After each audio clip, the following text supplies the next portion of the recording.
Welcome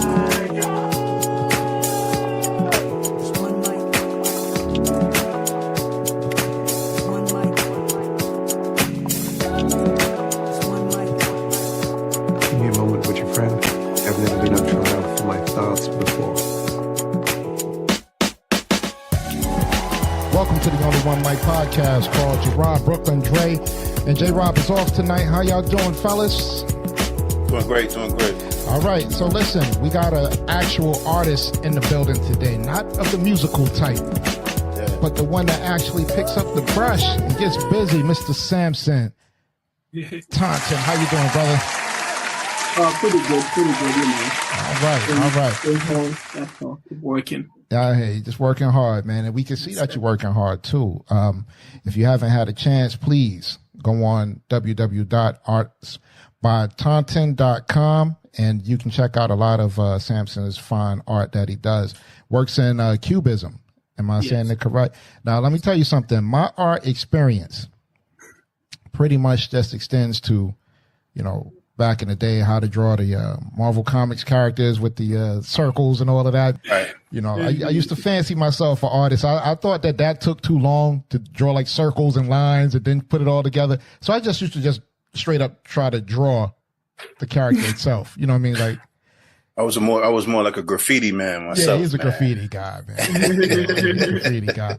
Actually, I learned a lot by watching him draw graffiti. So, you know, man, the detail, I think you would say it's a very common thing to pick up that brush and just sit down and just zone out with it. Yeah, you know, for me it is because, you know, usually that's what we do. And I've been doing this for a while now, so it become a little less stressful. Yeah. Right. I got to tell you, man, because like maybe a couple of years ago, and if you haven't, talking to the listeners now, Samson, so because you already know, if you haven't done this already, what you want to do is just go to your local craft store, even if you don't have the artistic talent that this man has right here, the craftsmanship that he shows with his art. Go down to your local Hobby Lobby or whatever has it, you know, and get you a canvas and some paint. You don't have to know what you're doing at all. No, you do not. You don't have to know what you're doing at all. I'm telling you this because I've done this. I had some time and I went and I brought, you know, a little canvas and some paint, sitting there with my daughter. She was young at the time. We threw on some Bob Vila. Yeah. And you know, it's not Bob Vila. Was it Bob Ross? Bob Ross. I got my Bobs mixed up. Bob Ross. And, you know, we threw on the Bob Ross and we just sat there and painted. I, till this day, Samson, have that painting that I made hanging up over my bed. I think it's a masterpiece. I could be wrong. I changed that thing about 3 or 4 times in the course of 2 days, man. I kept looking at it. Now, see, I'm trying to tap into your artistic mind, brother, because I'm thinking maybe I was just doing too much, but I'm looking at this painting and I keep thinking on ways to improve it until it ends up getting the way that it is. Just black. Yeah. It's funny you mention that because it actually was like a black canvas and some type of. He's seen it. You know what I mean? So it's like, you know, my daughter's like a kindergartner did it, but you know it's all good though because she was little at the time. We love the little stuff. Yeah, you know what I mean. But it's just the fact that you know you have to nurture these talents and things. So tell us how you got started in this. You know. Well, it's been a while, you know. I was, you know, when you were young, you start to draw, do a little doodle around, and then all of a sudden this got serious real quick. Right. Know? And I used to love drawing to impress girls, you know. We were doing flowers and cars, great motivator, portraits, you know, trying to get, you know what that is. Whatever you got to do. Exactly.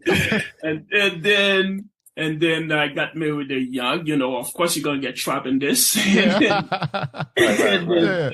And marriage didn't work out. And after that, it's when I really, after, I don't know, maybe 10 years into marriage, it didn't work out. And I started to really dig into painting. You know, I was like, 26, 27 years old. And then I going into painting. And then, it's been great. I went to college.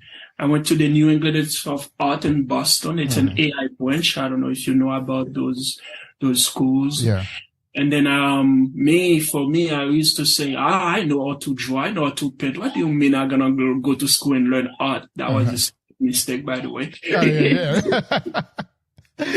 I learned that real quick. I learned that real quick when I get into the major, because I study media and animation, which required to stand in front of the computer. I thought it was more about drawing, but it's a lot of AI, computer generated software we have to learn. I wasn't really get comfortable on that, but I'm not a quitter. So I stick to it and I finish it.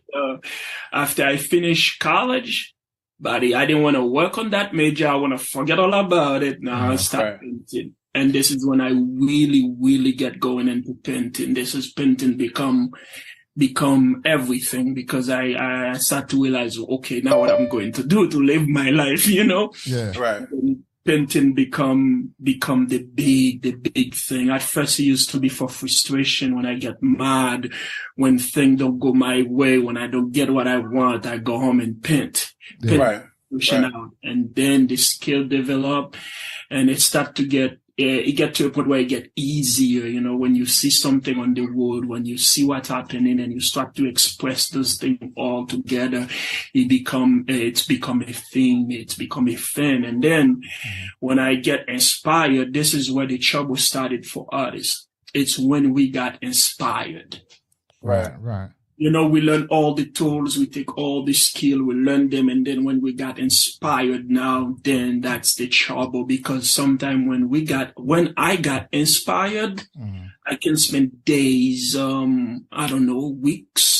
I don't even know if I'm around. I don't even know if I'm barely alive to talk to someone. And when that happened, this is when you start to see, can you find a balance, or to live, or to do this, or to do that. And that's how it started, So when you get trapped up in that, like when you get in that zone, if I could say such a thing, you get in that zone of doing stuff, is this like one piece you could be working on? Just like how I was with my little project? It could be a whole series. Mm-hmm. It could be a whole series of 10, 15 sometimes. It could be one. It could be one, because I had a piece called I'm Here to Stay, Deal With It. It's a woman with a body, very nice shape in there. And she had an audience in front of him. There was a big thing happening in the country at that period. And here, where women empowerment, everything was happening. And then, the protest and everything. So, and then I got going on that painting. And it took me almost a week. And I paint for 3 days straight. I don't remember if I went to bathroom. I don't remember anything. All I know is just, I keep going. Yeah, I keep going until the painting was complete. And after the painting complete, now you're going to sit down, realize, okay, where can I improve this? What is wrong? What is need to be fixed? What is need to be the right way? Usually when you're very inspired, there's no mistake on the piece. The piece, there's nothing you can do to improve it. Right. You can just keep looking at it for hours. There's nothing you can do to improve the piece. This is when the piece is complete. Let me ask you a question. I mean, like in the art world now, do you feel like, cause sometimes I look at art and I'm like, I can do that. I mean, do you feel like there's a lot of that in the art world now? There is a lot of that. No, come on now. We know. The reason why I said that, because I said maybe I'm not artsy enough to dig it or nothing like that. You're definitely right. There is a lot of that. And sometimes that's what crowded the real artists to get to. Right. Real artists need to go, And sometimes when you look at someone that make it big, by example, boom. So, man, I don't know. Right. I'm kind of a little bit not too bad. Right. It's just the way it is, It's society. Sometimes it's who they want, what they want, when timing is everything on that regard. But you're definitely right. There's some pieces you look at, they say, yeah, I can do this. There's no way I cannot do this. Just take a canvas and float it, and I'm okay. That is the truth. It is happening. Yeah. And I look at your work and I'm like, because I think this in this day now, we throw around the word artist too much in music and painting and, you know, dance, whatever you want to call art. Yeah. And not a lot of it is not art. But when I look at your work, man, I'm like, yo, this guy's awesome, man. You know, it's like 3 of the paintings I'm looking at right now, and I'm like, this is amazing, man. You got your own style. I like your color scheme, man. Your color scheme is amazing, man. You know. Thank you. I appreciate that. You know, I really do. Sometimes when friends tell you those things, you tend to say, oh, well, I hear a lot. But when it comes from another sources, you value it a little bit more. Say, okay, maybe I'm not so stupid after all. Nah, not at all. Not at all, brother. So if you could tell us, how did you get into the whole cubism portion of art? Cubism.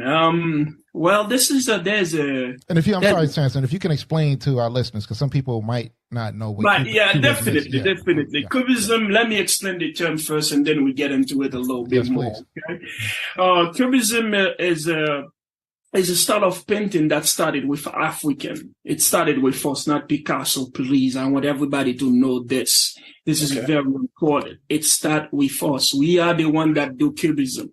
Okay. We are the one that used to break pieces into shapes, into square, to make it happen. Right. To turn it into form. Okay. Cubism, pretty much, what is Cubism? Cubism is that you take a square, you take any form of shape and triangle, and you mix it up to turn it into form to explain a subject.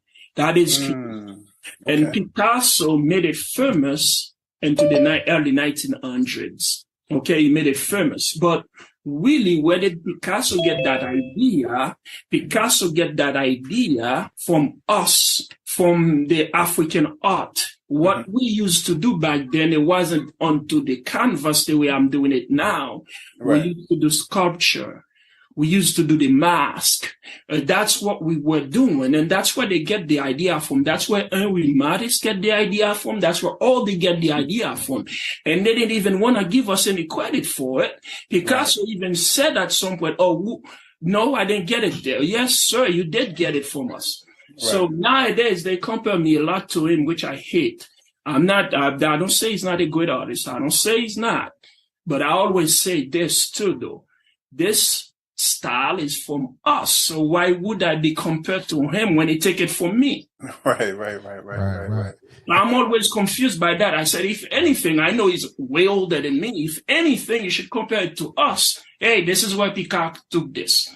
Right. You know, so that's Cubism, you know, that's where the idea came from. It came from us, African art. I will relate that again. It came from us. We are the one that used to do it by printmaking, sculpting, mask. Those masks really were sculpting too. And you know what? I'm glad you brought that up. I'm glad you brought that up, Samson, because for the people who don't know, I mean, and I know his name is probably bad right now in some people's mouth, you know, but Bill Cosby actually touched on this back in the 70s in a documentary called African History, I believe is Lost, Stolen, or Stalled. Okay. And he touched on that particular topic where he showed the sculpture that Picasso took one of his Cubism pictures from. And much to what you were saying is that how they had the statues and things that they made back then, how people were taking, you know, these famous artists we give credit to and credence to, they saying that they did it, but this is where it came from. So I'm glad you brought that up because a lot of people don't go back and look at this, which I will put a link to that video in the definitely. And this has frustrated me a lot because they compare me to him a lot. Every show I go to, everywhere, it's all like, oh, you remind. No, I don't. I really don't because you take it from us. It's our work we're doing here. It's not about him at all. Right. You know? So you can see my energy rise up whenever that question brought up. That's understandable. You know, because I get that question a lot. It's like we're stealing something here. No, I'm not. I didn't even know the guy when I was doing this. It's after I do this, and then they start to present me to him. So where did stealing come from? Right. That's amazing. I was going to go back to, you know, like I said, I'm crazy about how you do colors, man. You know, I used to do graffiti and everything like that. So colors is my thing, man. And what do you do? Like before you do a painting, do you have like a color scheme in mind, or do you like you get into the groove of things and then you? I do some sort of exercises before I start to paint. I do exercises, and sometimes I take a piece of paper. I do a lot of circles, squares, something that you may think I'm crazy. Right. And then he allowed me to shift my focus. And then when my focus shifted, I start to know where I'm going with the painting. Okay. You know, I never really planned my color per se. Now it's become natural. I don't fight it anymore. At first, it used to be a problem. What I'm gonna do? You think, or you overthinking things. Right. But the more you do it, the easier it is for you. One thing I always tell young artists: always keep your palette limited. Okay. Not too many. Not too many. Don't go crazy, because as you go, the feeling gonna tell you this is what to do, this is what to add, this is how to do this is how to do that. Started with the primary. You can see all my painting, there's always a dominant color in there, right? Right. And then I break it down. You keep breaking down. Sometimes it get lighter, sometimes it get darker, sometimes I play with it, you know? So that's what you do. Always keep your palette limited. Don't try to go too much. You know, keep it limited. If you're gonna go with blue shade, by example, keep the blue. I guarantee you, on that blue you take, the word gonna be integrated. Okay. And then you're gonna break the yellow in, and then you're gonna keep going, because you always looking at the scheme in your head, in your mind. You always keep looking at, and then when it's one thing you need to know, when it's good, you're gonna feel it. Right. There's a rhythm to it. There's I don't know how to explain you this. There's a rhythm to it. There's a rhyme to this. It's just like when you get going, it's get easier and easier and easier, and then you start to feel yourself. It's like matching clothes, man. Exactly. You know exactly. I mean? You know, like matching clothes. Yeah. Perfect example. So my color scheme is where I went wrong with my painting. What you're trying to say, Samson? Where was you when I was spending all this money over at Joanne Fabrics? Actually, I want to get into this too. I read an article from you. Well, I read an article about you, and I answered some questions, and it kind of was similar to what I was thinking too. Like, first time I saw Basquiat paintings, I thought to myself, I said, "Yeah, this is trash." You know what I mean? I thought to myself, "This is trash. I could do it. 5-year-old could do this." And then it wasn't until like I think somebody told me to Google all of his paintings or something like that, and then I was like, again, that's another person too, man. His color schemes were. I'm telling you, man. Listen, the same problem you have, I had it too. Because remember, I explained this. I had an agent at that time, and she's a big Basquiat fan. You know, when I said huge, I think if Basquiat does a load of nuts somewhere, she knows where there she knows. That's a huge of a Basquiat fan. And then we have an argument. I said, I never understand what stupid Basquiat doing. I feel like you just going into And then she told me, Samson, I know you're a well-educated person. Do me a favor, please. Go sit down, look him up, and check some of his painting. Right. And then I get to that piece named King Zulu. Right. Man, my mind was just it's just like, wow, I had that ability sometimes. I can look at a piece and I can tell you where the artist start, where the piece get very intense, where the artist really get involved emotionally in the piece. Right. You know, and then I look at that piece, man, oh my goodness, my mind goes, and then I said, wow, okay, I did not know the guy. And then I keep looking him up. What's funny is you being an artist, right? And I like that piece. But there was a lot more pieces that stood out to me more. And I'm like, which one? Not even, because like I said, I'm not one of them artists that you can I'm not one of the people that Samson put him on the spot, folks. No. That's okay. It's not a spot. You can just say, no, I got you. No. With me, I can know the name because I familiar myself with the pieces, and I even have a piece. Probably Basquiat probably influenced that piece a little bit in me. This piece called The Spotlight and the Devil with It. Right. I saw that on my website. Basquiat might influence that piece a little bit, and you might not to tell me there's another piece Basquiat did with the big head and then that. Right. Yeah, where just all the. I'm looking at it right now. Yeah. Hey, listen, I'm about to tell you, I'm like, as far as even like hip hop, man, back in the days, I don't know the song no more. I just buy the CD and I like it. I like number 2 or 3. You know what I mean?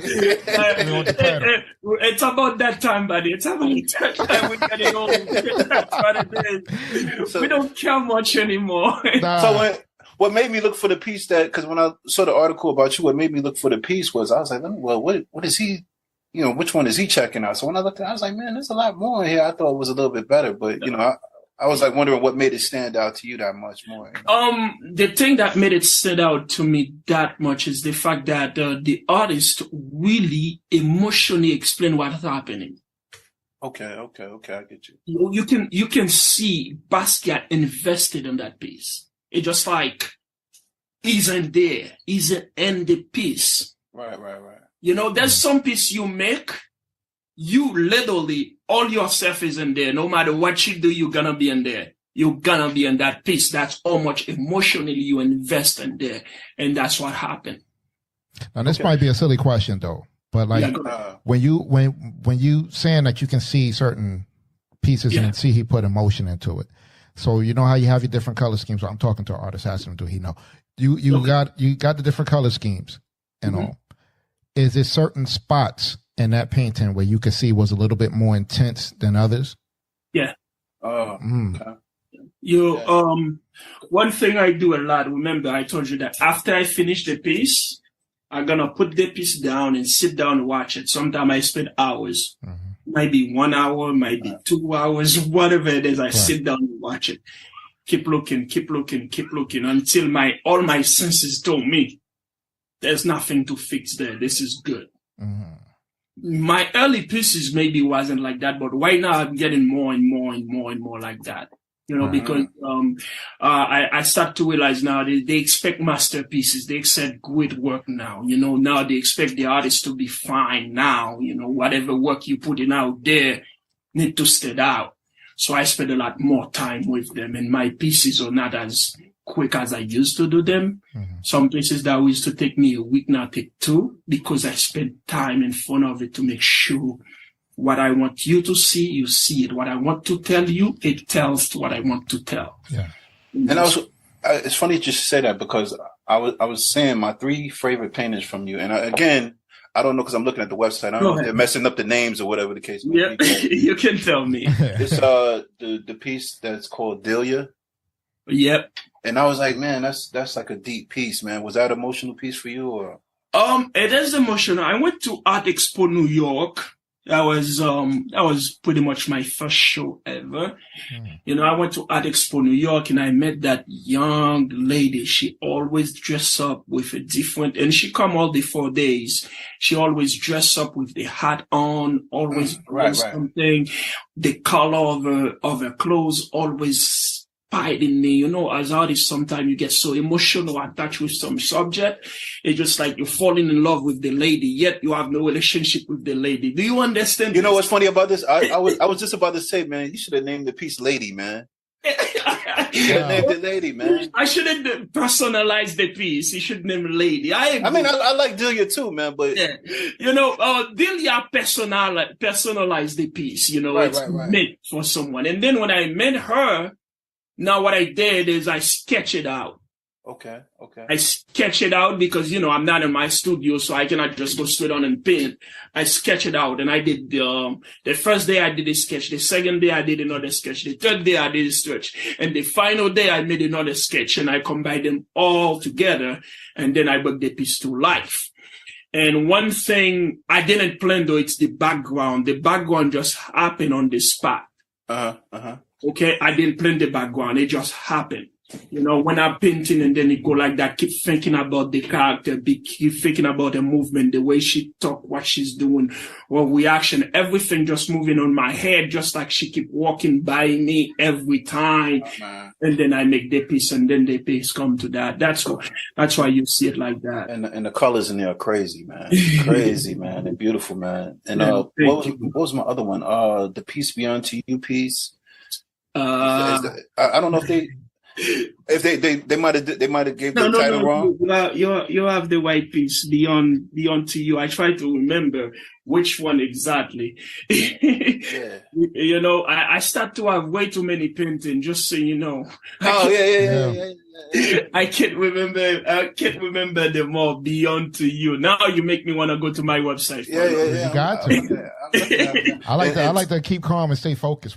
That's exactly. I think my favorite is Teardrop, man. I think the Teardrop. Teardrop is your favorite? Peace be unto you. Yes. Oh my goodness, that piece. Yeah. That piece has been the town, the city, the state. It's been everywhere lately. Yeah. We were in the middle of COVID. We were in the middle of COVID where everyone is panicking, man. Everyone don't know what to do. School shut down, work shut down, everything goes crazy.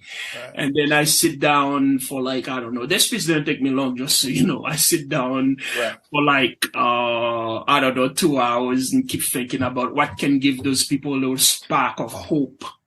Right. A little thing to spark them. Hey, right. Yeah, we can do this. We can get this. And then I sit down and just, 6 hours later, that's what you see. Right. Wow. That's amazing, brother. Yeah, 6 hours later, that exactly the piece, and then it's been the Peace Be Unto You. That's the piece that I give you all, guys. Don't worry about it. You're gonna be all right. Just have peace with it. Thing will be all right. That's the peace with it. It's wonderful. Don't worry about COVID. Don't worry about what's going on around. Take it. You're gonna be all right. Life will keep going. Just make sure you're safe. Let me ask you. I know you got a lot of things that you've done between, young Samson and now. Yeah. Can you pinpoint your very first piece that you painted that you can look at and say, man, like, I know I got something? This piece named Confusion. You probably will see it on the website. Okay. If you look at it, it's named Confusion. If you don't see it, you can Google it. Okay.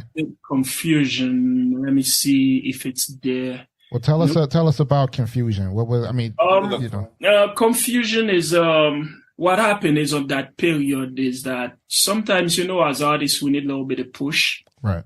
We need a little something that can get us going, something that can help us out. Mm-hmm. I was in a very emotional time. Right. Where I have a place to live. I live somewhere, but one room, that's where I used to paint. I got one room where all my painting there, they were mostly realistic, mostly sunset, sunrise, doing flowers, doing this realistic stuff. And I was never happy with doing that. Mm. And one morning, this piece actually that called like that Confusion, it took me like, maybe 12 hours. It's not a big piece. It's very small. I have it. Yeah, I can show it to you. I'm looking at it right now, y'all. You look at it too? Yeah, I'm looking at it right now, yeah. Beautiful piece. Yeah, all this piece is yeah. That's beautiful right piece. there. I'm looking at. Yeah, that's it, man. Yeah, that's a beautiful And I encourage piece, you folks to please, this is to the listeners, just look this up. It is a beautiful piece. I mean, us being, on air, we can't really describe it the way that it should be. Yeah, it's beautiful, man. I felt after I made that piece, I said it to one of my friends. He told me, are you going to be our next Basquiat or our next Picasso? How mad did that make you when he said that? Given the feelings that you had towards those gentlemen. But Basquiat at the time is changed between now and then. So. Basquiat changed a little bit, but my feeling about Picasso is really strong. It's the same, I'm sorry. We got to hit him, man, because he's hating on the so-called legend. He's telling the truth, folks. For years, when I was a kid, man, I used to look at Picasso, man. I was like, I don't get it, man. I just didn't get it as a kid, man. And there was some pieces I was like, all right, well, but I didn't get the whole thing, man. Well, there's the thing too, our painting, it's about our soul. It's about our emotion. It's about what's happening in our life. It's not like I'm discrediting him for being a great artist, but we have more we often are more meaningful to our society than just sitting down and just to paint on the canvas and tell me it's okay. And then I'm working on the public when you see every book, it's about them. I'm watching all the art books and there they have none for Basquiat. They have none for any black. What are you talking about? Oh, so I'm not valuable and I'm not good enough to be with them? Is that what it is? Right. Yeah. Or is it, I get a little personal with it today in school. I said, why all those books there? None of us talk about me. Yeah, right. Yeah. Right. What is going on here? At least let us have a little something to talk about us, man. Yeah, you would think so. Why do we need to learn about Picasso, about Da Vinci, about all those guys? I agree they done great, but now let us one of us in. I always felt like his pieces felt incomplete to me. Like, how can I say it? Like, how, remember when you wrote a book report and you just, you didn't completely finish everything and your teacher was like, well, you just rushed to the end. Yeah. It was no explanation to it. That's when nothing. No heart and soul. And at the end, I don't think Picasso cares. That's right. But he might have started out as a great artist. But at the end, he did not care. Yeah, he's just like, I'm starting to pump him out. You know what I mean? It's just like I always say with poetry now. You ever see with poetry, it's like some people like they get to a point where their name and poetry is so huge.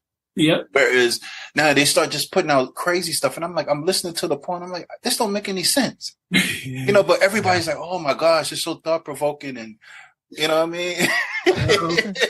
Well, welcome to my world of it. And then I started thinking about, I said, maybe I'm not that smart. I don't know, man. Well, it's not it at all, Yeah, so that's not it at all. I started to think maybe it's just a change of generation or something. I don't know. Man. I can't pinpoint it. At some point, enough is enough. At some point, enough is enough. Don't blame it on this generation either, man. There's a lot of old cats, man. They still hold on to it. They still hold on to it. It's them. It's not the new generation. I'm trying to find an out in this thing. Yeah, man. I'm like you're going at Picasso, man, and I might go at couple of artists, man. Sometimes I look at, I'm talking about just literary artists like Ricky Giovanni. I don't know what's going on there, man. You know what I mean? A lot of people are sitting there talking like, "Oh, this is great." I'm not. There's some things that are wonderful. There's a lot of stuff that I'm like, I don't get it, man. Well, now you know my feeling. Yeah. The Sisters Mural. The Sisters Mural, huh? Yeah, tell us about that. Let's talk about that. There's a few more coming. I did 3 of them. It's not. I did 3 of them. I think they wanted black artists to do the Sisters Murals, and we did a few. I'm not a muralist per se, so. I had a lead artist with me on those projects. She worked and she guided me how to do it, and we did a few, but I will do my first big mural coming up. I will do the first mural. This is going to be me as the lead, me as the artist in charge of it. The design and everything, it's coming up. So, okay. I love the Sister Mural particularly because it wasn't to the Martin Luther King Day. That's when they do the unveiling, and it was about our history, Black history, what we did in the community, or we go by it, and they highlight everybody that did something then. Right. It wasn't just some random person, they go by the abolitionists, they go by those people that did something impactful in the community, and then they bring it to the mural. Would I like it to be a little bit less crowded? Yeah, it would have been nice. But I understand what they were trying to tell everyone, It wasn't all about all the black person that did, all the white person that did everything, There were some black men too. This is what he did. And then they did a really wonderful job of having us knowing about the characters and inform ourselves about them. Like I learned about Frederick Douglass, the builder. I made a few drawing about him too, which was nice. I learned about Stephen L. Smith, all those guys that did a lot of things in the community, which was really, really, really, really good. You know, I hate the mural personally. I think the design could have been better. Hey, listen, I didn't want to say it, man, but when I looked at your work and then I looked at the mural, I was like, yo, I did not do it. You just, right. You knew right away it wasn't me. Right. And I told my brother before the thing, I said, man, I looked at his paint. I love his paintings, man, but I saw the sister's mural, man. I thought something, because once they said mural, I thought it was going to be something extraordinary, man. And it wasn't that it was bad, you know what I mean? It was just, it wasn't something I expect from you. If you know my feeling about this mural, I told them I would fit this whole thing and wait for them if they want me to.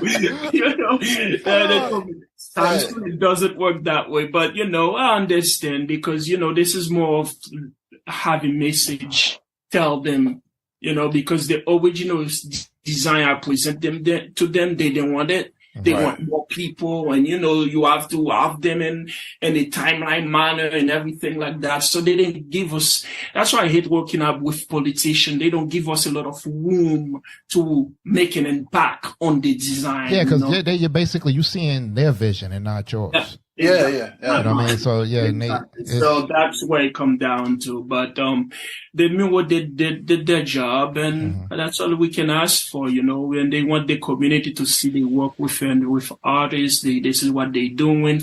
This is that, and it was that. That's it. I have to take this one if we're going off salt, and that's what I did. Listen, no. Let's tell the truth, man. Yeah. Let's tell the truth. Yeah. What your mural need is more Samson Thompson. I agree. He won't say it. He won't say it. They should just let us be us, you know. Let the artists be the artists. Don't control the narrative too much, and that's where the work never go the way you want it to go. Yeah, it let me down, man. Because I was like, I'm looking at all your work, man, and I'm like, all right, this dude is tough, man. And then they said a mural. I was like, hold on, let me Google this thing, man. I was like, wait a minute, hold on, man. I seen this. This is something they do in Philly. You know what I mean? Nice shot at J. Rob. I want that, man. That was good. If you're listening, Jay, you know what you got to do when you come back. Yeah, man. I'm not impressed with this at all, man. It wasn't bad, but it wasn't what I expect from an artist. No, I agree.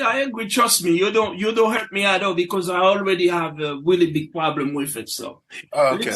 So they called me to do another one. I told them it's gonna go my way or the highway. I ain't doing it at all. It's gonna be some rules and regulations. Right. I wouldn't be doing it at all unless it's definitely my way. And they say, okay, you do whatever you want. Yes. Now we're talking. Now we're talking. Yeah. I hear you. So let me ask you, man, because just to circle back, you came to the U.S., right? From Haiti. Like, what age did you come here? What now? 24? Oh, yeah? 25, yeah. 24. Was you painting while you were in Haiti? I started painting when I was 16, 16, 17. This is, I made the first painting. I made a sunset at that period. And then on that period, I made sunset. I did, this is when I start to know I had a friend in Haiti. His name was Jean-Francois Portillo. He was the one that, started to tell me I can do portraits. You know, in Haiti, the school system is not the way it is here. Right. Pretty much teach ourselves most of what we know. So he's the one that introduced me to portrait drawing, to do all of those things. So, and then we get into the color, we get into the canvas work at a very young age. But I got married a little bit young, though. I didn't let the artist to really get out. You know, sometimes that's the big issue with young people. I was one too. Right.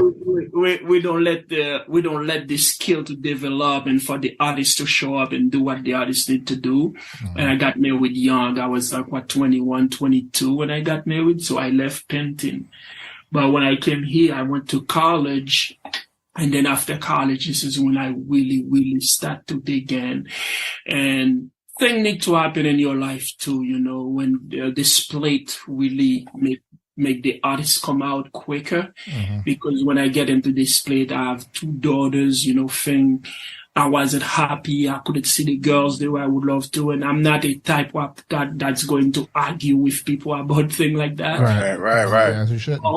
So all those emotions, I put them on the canvas. Okay. Emotion being in the canvas. And then I start to realize, man, you're actually really good at this. You need to keep going. Yeah. And this is when, and then I got going. And then this piece happened. When confusion happened, this is when I break free. You have 2 daughters. Do you see any talent in this particular space? I don't know. They don't. My oldest one told me one time, "You draw every day. I don't want to do this." I was going to ask this. I mean, being that you left, you say you was 24 in Haiti. I don't know if I want to get political on this. How do you feel about the state of Haiti right now? What's going on over there, right? Oh, my goodness. I made a piece. I haven't presented yet, but I can show it to you. Okay. Yeah. And I was about to ask that. Did that spark something in you too? Or oh, man. Wow, man. This is beautiful, folks. Wow, that's crazy, man. Wow. That is crazy. You got a name for that yet? Oh. I call it Home Sweet Home. Beautiful. Okay. Beautiful, man. Because that's exactly what's happening at home. No one know who they are. I don't think they do, because we are such a beautiful country, man. Whether, all people need in the country is a little bit security, safety. After that, just leave it alone. All they have to do is, have some stabilization, stable a little bit, keep a government in place and do something. And trust me, most of us here will gladly go and listen there, Right. I'm a little bit emotional. Remember you talking about the teardrop? Right. Teardrop happened when the president of Haiti got assassinated. Oh, okay. So that's the species most about that. So whenever it's Haiti, I get a little bit emotional because I love Haiti a lot. Yeah, that's home, man. That's home. Yeah. So I always want to see them do good. I always promote my people. Try to do the best you can, but I cannot be pleased with what's happening. Because even watching a lot of this, right, and I'll be honest with you, I watch this and I see the violence and things that's going on there, and yet we give billions of dollars to the Ukraine. Oh yeah. You know what I mean? And nobody ever dipped back to say, well, look, this is what's going on here. Can somebody go help these people, man? You know what I mean?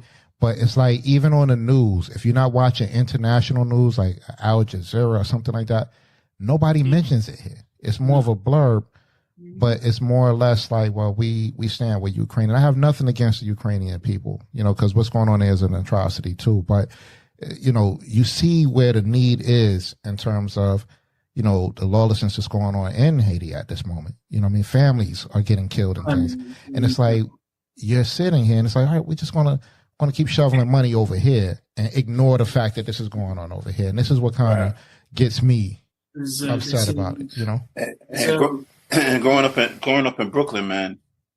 So we go up around a lot of Haitian people, man. They're the most political people. Way before I knew much about Haiti itself. I had a Haitian barber, and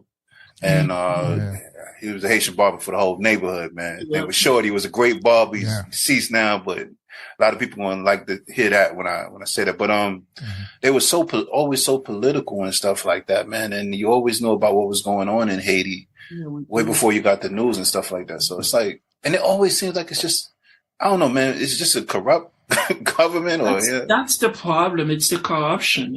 That's the big problem in Haiti. And they never can really find a solution to that. Unfortunately, it's something that keep eating the country alive, and the gang now is pretty much control half of the country, and then the kidnapping become a big problem, Right.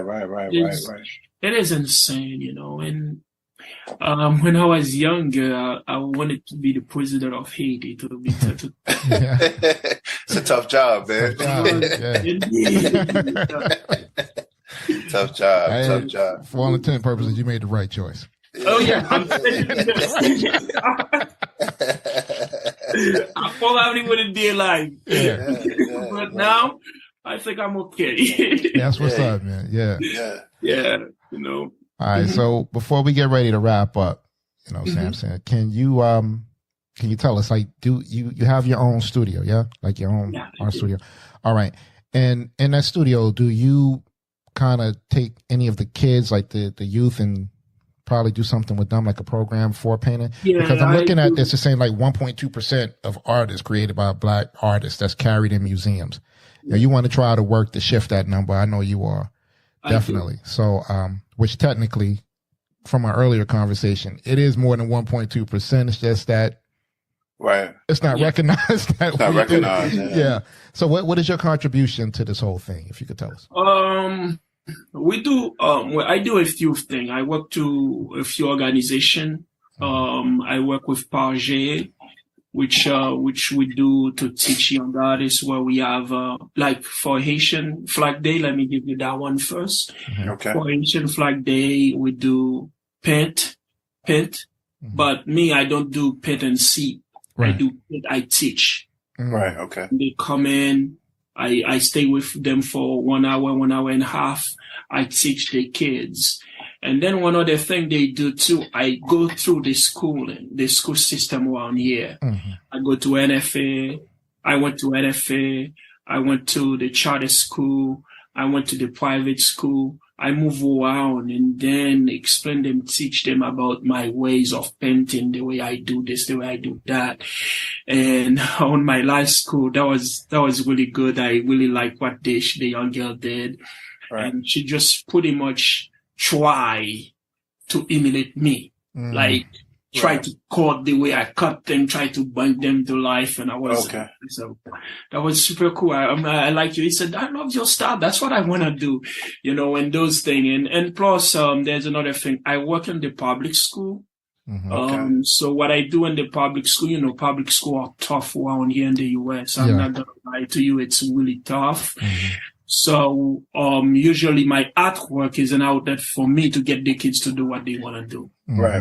You know, show them what I do. And sometimes they want me to teach them. They want me to do this. They want me to do that. I do a little bit of stuff in the community to help promote, you know, our art, you know, our ways. Right. I do a little bit, and I need to do more to be exact with you, because when I get going on painting, sometimes I forget about time. I forget about needing, you know, it's kind of hard, but I'm doing a little bit. We're gonna have a show on the 19th, about Haitian Flag Day. This piece I haven't been showing yet, so it's gonna be shown. Oh man, that's gonna wow them out there. Yeah. You know, so there's a few things. You know, I want them to see the Haitian in us, the African style in us. I want them to see. We don't lose this. This is still there. This is still Samson art, you know, the way we paint and things like that. So I'm really happy with those things. I still can do more, which I will do, really, you know, but you need the little bit help too, you know, the little support sometimes to help you release some pressure, relax a little bit, and create masterpieces. Sometimes it's a lot of pressure on us as artists. We don't get the support we need, and then we got to keep doing it. And everybody expect greatness, you know. And without the support, it's hard really to keep producing and see where they're going, you know. And that's the challenge pretty much for most artists. And that's one thing I would love to see more. But if not, that's fine too. I will still keep painting. It don't matter. So how do you feel knowing that, you know, you right now are inspiring that next person to come up? Because out of, you know, you bring these kids around and things like that, and out of all that you bring around, somebody is going to look at you, you know what I mean, the same way they looked at Basquiat, the same way they looked at all these other. Like he looked at his teacher.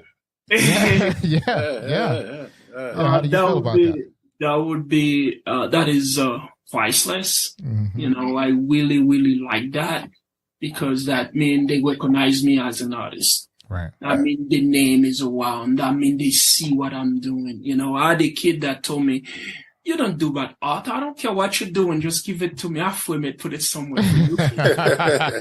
So those little things for me are meaningful. They keep you going. I had another kid that told me on one of the event I did, and she told, "I will never forget you, even if I'd never seen you." Oh, that's beautiful. That's deep, man. Those are the things, you keep with you that keep you going, even when you don't get the support. It don't matter. You just keep going. You just keep doing what you do. Hey, I need you to do me a favor, man. If you could just take a piece of napkin and draw something on it, sign your name and put it in an envelope and mail it to me. So when you start going up the ladder, I might be able to get it off. So yeah, that's a fact. I was thinking the same thing. Send me a nice little piece in the envelope or something. Hey, it's Tayana, so talk to her. Yeah. She might be able to. We'll be having her on the show soon, so we're gonna definitely put the pressure on that. He already learned how to curb us, man. Spin doctor right now. Tell her about it, and we do what we do. I love my people, just so you know. Yeah. That's the way to gotta eat. Gotta eat. Right. I hear you, brother. Yo, listen, man. Do you have that one piece that you have that you are not going to put out, like this is for the kids, man? Like, I'm keeping this for my babies. Yes, I do. I do have a piece like that. Yes. Oh, okay. Yeah, that's just going to be passed down. Actually, I can give you. Oh, yeah, you can see it on my website. Yeah. It's called One Man Band. Oh, yeah. I've seen that. Yeah, I've seen that. Yeah. So that's the one that you're not giving away. Yes, that actually that would have been sold a long time ago if I wanted to sell it. So right. That piece called the One Man Band. It's really dear to me. I went to New York. Mm-hmm. I went to New York on a show, and after the show, what happened is New York back then was crazy. It's not the New York we have today. Today it's a little bit everybody. I know. Oh yeah, we know. We from there. We're from Brooklyn. Yeah, from Brooklyn, so we know. I talking about before COVID, know, and then everybody on the way doing their thing, man. They don't care about no one. They keep walking. Yeah. This guy bumped to this guy, just looking at him and keep walking, man. I said, what's going on? Why you all like this, guys? And keep walking, man. Everybody mean business and things like that. And I said, wow. And then I go home. Mm-hmm. That piece happened. We all play different music. We all have our own tone. That doesn't mean we hate each other, but we on our way to do our business. We do what we need to do. Right. That's what I take from New York back then, So that piece is a little bit dear to me. Yeah. That's what's up. Well, listen, it was a pleasure. I thank you for making space for us, brothers, for real. This was a very enlightening conversation. It was not time wasted at all, brother. We really appreciate you. Thank you. You got an open forum anytime you need it, brother. You just reach out and let us know. So with that being said, we're going to sign out. But what I want you to do is let everybody know your socials, man. Like, where can they reach you at? Where can they see these beautiful pieces? Yeah, you can check out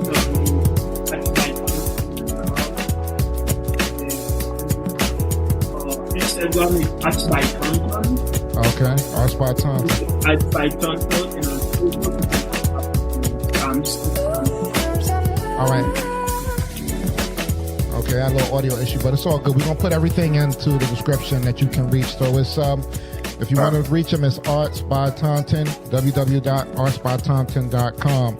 And, we appreciate you once again. Please go check out his artwork because you will not be disappointed. Trust when I tell you this, all right? So, again, guys, we thank you for your time. If you want to get in contact with the Only One Mic Podcast, you can check us out on Instagram and Twitter at the Only One Mic P1, Facebook and LinkedIn at the Only One Mic Podcast, and you can also reach us via email at the Only One Mic 00@gmail.com. Also, please go on our YouTube channel and check us out. The Only One Mic, Only One Mic Podcast.com.